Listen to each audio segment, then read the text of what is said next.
Good morning. Let's talk about Meta's new social media app, Threads. It has already surpassed 100 million users in just 5 days. But is the Twitter alternative worth all the hype? Professor of Advanced Media in Residence at the Newhouse School of Public Communication, Shelly Palmer, is here to break down the pros and cons. And Shelly, one thing you can't ignore is that Threads has really become really popular very quickly. I mean, 100 million users is significant in just a few weeks, or just a few days, really. Totally. Yeah, it's about the fastest adopted app we've ever seen, and so you cannot ignore it. One thing that you also can't ignore is that if you have the distribution that Meta has with Instagram, 2.5 billion some odd users, getting 100 million users with absolutely no technical requirements is actually pretty easy. When you tried to use other Twitter clones like Mastodon or Blue Sky, there were significant technical issues at Mastodon for most people, and Blue Sky limited who could sign up. So this is the first time we've seen a Twitter killer, in quotes, get to scale and so quickly.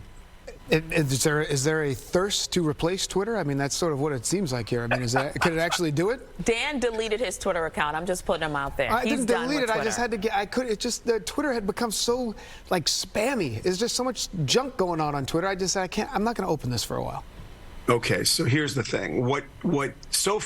What Threads feels like is Instagram in text, because that's what it is. You can't control your feed. They control it for you. So you're seeing an awful lot of stuff that, is designed to make you happy algorithmically. There's not a lot of controversy there. They don't have a news strategy, so you don't see a lot of news. You see a lot of influencers with their Instagram accounts in text as opposed to in pictures. There are no direct messages. There are no hashtags. You don't see view counts, so you can't really tell who's seeing your stuff. And like I said, there's no way to craft your feed. You can't limit it to the people you follow. Now, is there a thirst to get off of Twitter?